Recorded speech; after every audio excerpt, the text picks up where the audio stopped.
Episode 5 and 6 of Daredevil Born Again finally shows us the greater connections to the MCU that this show has. Even in the original Netflix Daredevil series, we always heard about the greater connections to the MCU. Like we heard about the Avengers 1 event, and even in previous episodes of Born Again, we heard about Spider-Man, Officer Morales, and a bunch of different things like that. But here in episode 5 and 6 is the first time we actually get to see these greater connections to the MCU. Starting out with episode 5, we get to, well, we see Kamala Khan's dad. And if for those who don't know, Kamala Khan is, she is Miss Marvel. She had her own TV series and a terrible The Marvels movie, but no fault to her. And episode 5, I enjoyed. I am a huge Miss Marvel fan. I remember when her comics came out, and I've been a fan of hers ever since. I like the show. I even liked her in the Marvels. She was the only shining light in that movie. And seeing her dad here and seeing how proud of his daughter that he even has a custom made Funko Pop on his desk, that makes me smile. Because I mean, it fits so well that he wants to show off his daughter, but he respects like the secret identity thing that he just hides it in his own special way. But in this episode, like it was really I don't remember if he was I vaguely remember hearing that he was going to be in the show, and we were wondering how the hell is being connected, but it kind of caught me off guard, and I really enjoyed him being in this episode. I liked his dynamic with Matt, and the premise of this episode being a bank robbery, and Matt still being very much outside the Daredevil suit. Seeing how Matt can still help people and still trying to take that leap to be Daredevil again, and he's still not quite there yet in this episode. I thought the way Matt went about everything was very clever, and it reminded me a lot of not like black suit Daredevil, but more of Daredevil before we got to the super dark and gritty, where he was a little bit more lighthearted. He was helping people instead of trying to root out drug trades and fight ninjas. He was helping just everyday people, who's stopping a bank robbery, and I really enjoyed that, helping more actual people. And the fights in this episode I thought were good. I really liked the last one with the corrupt cop or the robber in disguise. I think this so far is my favorite episode just because of the tone, the writing. I think just I guess to me what just sold it is just the connection between Mr. Khan and Matt and the chemistry of it all. This was a really well written episode, and I think this is, except for like the 4 minutes that we had of Frank, this is the best written episode so far. Absolutely. I knew Mr. Khan was coming. I saw it in the trailer for Born Again. I love this episode. It is absolutely, and I know that we still have several episodes left, but thus far it is my favorite episode. I think every episode I have enjoyed, but this is the one I've enjoyed the most. And remember, we're coming from the Frank Castle, Matt Murdock scene. When that episode started off kind of wonky, it just ended on the high note. It's just I was unsure of the premise. I thought we were gonna pick up with something related to Frank Castle. We have Matt going to the bank. We have these robbers, these Irishmen going in there and sticking the place up. We're not really sure what they're there for. I thought it was money, to be honest with you, and I liked it. Yeah, first of all, I enjoyed the hell out of the dynamic between Matt and Kamala's dad. I had no idea that dude was a bank manager. I never got that. Maybe I missed it from Miss Marvel. Uh, but the dynamic is Matt's there for a loan. He gets shot down and he leaves, but because of his powers, he hears that the bank's being stuck, held up, and he decides to do what he should have just left because he's trying to live a normal life. He goes back to the bank, starts doing his Daredevil stuff, and I absolutely love. There isn't a single scene in this entire episode that I was like, okay, this is starting to bore me. Well written, well directed. I love the cinematography here. I love the action scenes are really, really well done.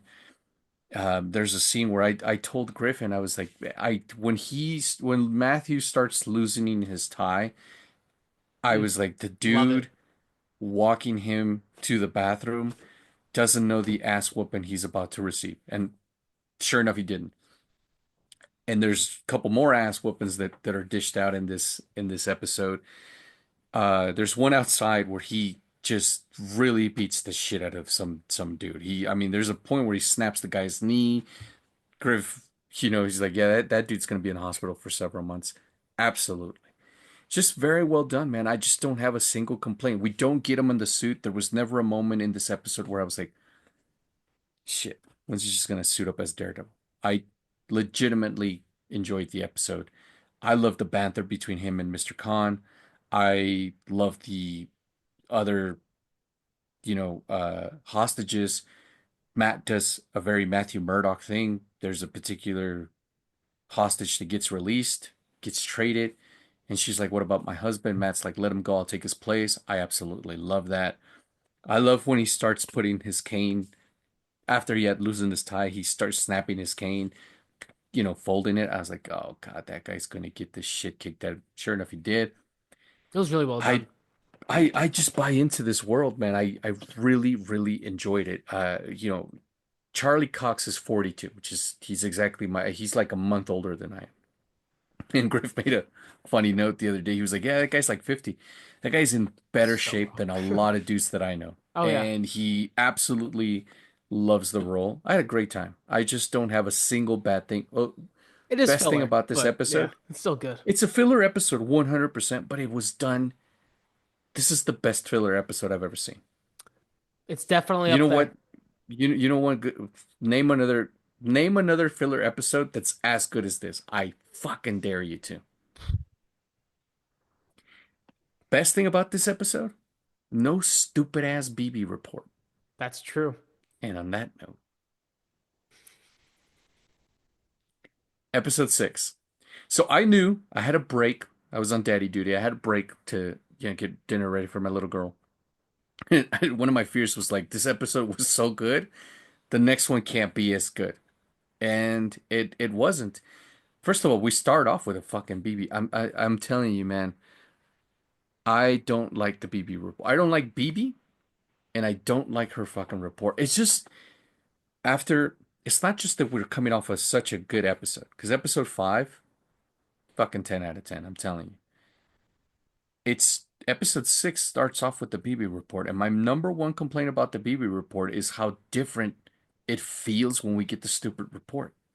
I get it. They're going for like this like YouTube low quality thing. It's supposed to like, she's a down and gritty up and coming reporter. It's fucking lame. I hate it. I don't like her. I don't like the character. The character. I'm not coming after the actress. It's just lame. And it took me away from the cinematography that I praised on episode 5, and we open up with the fucking BB report. Right after that, we get a little bit of Muse, which they the excitement for Muse was completely taken away from me in this episode. Yeah, All of a sudden, these two broads on the street are like, "Can I take a picture with you, Muse?" I'm like, "Okay, that fucking killed it for me. That just it threw because that was like the thing we are ice most excited for this show was yeah, Muse. it threw ice cold water on my Muse excitement. That was lame. I don't know how to explain it. That was fucking lame. If you guys liked it, I don't know what to tell you. That was fucking lame. I'm not gonna complain about Kingpin. Kingpin was Kingpin here. A lot of people are complaining. I do have one complaint about Kingpin, and because I feel like it's just I don't know if it's a continuity error or something I'm just overlooking here, but like he goes to this reception where he's meeting a bunch of wealthy and influential people from New York, right? Which is fine. That makes total sense. I like even him like sitting there just like with the hate on his face. He hates being there, but he has to put on this face for it. But the fact that he's like, I don't know if surprised or shocked's the right word, but is dismissive that like everyone in that room has more power than he does. But that was like his entire thing for the past 6 years in New York because he wasn't mayor, but he still had more power than the mayor. He had everyone in his pocket. He was running everything. Why is he surprised that these I don't people that he has to bow to these people? I don't. I don't think he's surprised. I just think he doesn't like that part. The the the I feel like he could politician have ass gone about kissing it part. better then. I agree, like he hates that, but the way he went about this, the way he I guess told it to Vanessa and how it was portrayed seems like he should have some sort of contingency or something, like Oh, he especially since does. he's getting threatened so much about like, okay, clap Well, back, he's getting do threatened something. because these people. So I'm going to defend him a little bit. So he's getting Yeah. threatened. He's getting talked down to by people who think that he's no longer the Wilson Fisk that they knew. Kind of like, what's his fucking name? Adam? These poor bastards don't know who they're talking down to. I hope They'll so. know. I hope that pays Oh, off. they're all gonna learn, except for fucking what's his name, Swordsman. Jack. Yeah. We saw Yeah, Jack from Hawkeye, which was pretty cool. I didn't expect to see him at all. Saw him in suit and out of suit. I was pretty happy to I see that. I thought we weren't gonna get him till season two. I like the actor. I was I didn't happy think I to was see like him. gonna get him at all. No, it was confirmed he's in season Oh, two. well, I just missed it. Um, I understand the banter between Matt and his. I was gonna say his fiance, his his girlfriend. Yeah. We can call her his girlfriend, right? I Oh, mean, they live absolutely. together. They don't live Yeah, together. they don't. No. She's like at his house all the time. Yeah, because any other scene would be boring. I You sure mean, they don't live together? I'm yeah. I'm I'm almost certain this broad is like, Because remember, there's a whole scene where like she goes to she goes to his apartment for the first time. They don't live together. yeah, that's like It's several just morning episodes. I after mean, breakfast. They don't live together. Okay, if they do, that's fine. But I don't think so. yeah, I don't have an issue with Matt having her live with him. It's just, I was sure that she just lives there, but now she's asking him about like, first of all, when did Matthew Murdock have dealings with Daredevil? Did I miss that in all three seasons of Yeah, fucking? honestly, right? I was wondering Like that she too. was Like, like you, okay, she was like it's you've just worked with him before, it's right? just I'm like, Punisher and White Tiger. I mean, yeah, because like I've and been She-Hulk. waiting since Daredevil to get the trial of Matthew Murdock when we get Iron Fist in the Daredevil suit. But there's been nothing. Oh well, it's coming. It's coming. I know that, but like I'm saying, like there's been no correlation or relation between I like Matthew her though. Murdock and I mean, Daredevil to this point. I like the girlfriend, the Yeah, psychiatrist. First of all, no one has got more game than my boy Matt Murdock. Not even Batman. Batman doesn't pull what Matthew pulls. He just doesn't. I don't He know about last that. I don't know if I episode he go was that far. flirting with. I'm going there. Okay. Matt pulls anything, dude. Anything. Uh, No matter Bruce and where he Bruce goes. He was doesn't. just not. He. I just don't think that Bruce has this level of game. Well, it'd be interesting. We'll do a poll I on it. don't We'll know. I record a mean, video.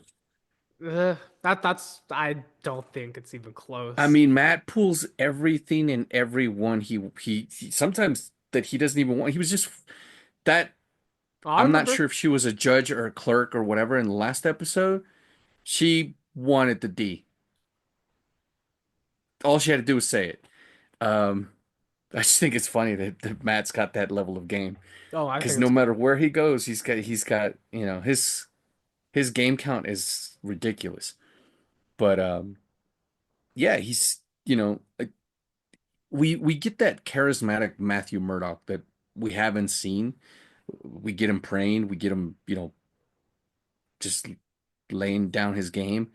We get him being a great lawyer. I'm a sucker for this kind of stuff, and we see him kicking ass, which is awesome. This episode, it was kind of boring me. it And was then boring. the last, Griffin said it best. The last 10 minutes of this episode were what saved it. Because if it wasn't for those last 10 minutes, and I'm not necessarily saying I needed him in the suit, it's just the action. We got Muse. We got that fight between Daredevil and Muse, which was, to me, I have no complaints about the action in this show because it's Yeah. the same choreographer from, the original seasons. But great stuff, man. Great stuff. Got my boy in his grappling hook. We got to see him like, it was kind of like in the Star Wars prequels where Anakin just switches to the dark side, where all of a sudden he gets this call and he's like, yeah, fuck it. thought there was going to be a little bit more depth to my boy putting the suit back on, No, I love and the there fuck it wasn't. line and just moving on Oh, I from loved there. it. That I was just thought it great. was more like because he had called the cops, Yeah. and then he was They just weren't like, gonna do "Fuck it." shit. And yeah, no, they weren't going to do shit. We got Fisk and his anti-vigilante task force. They're just all dicks, which makes sense. Um, and then we got that fight. Yeah. And Muse, I'm telling you, if not for that scene where these two crazy brats are like, "Can we take a picture?" First of all, Muse does that fucked up thing I told you guys from the comics, where he's just gouging people's eyeballs out, just fucked up. Yeah. Or maybe that's just me who thinks that that's really fucked up. But um, he's doing that. But the whole point or the whole thing where like people, he's kind of like a celebrity to these weird broads. That's the part where I'm like, Yeah, that didn't make first of any all, sense.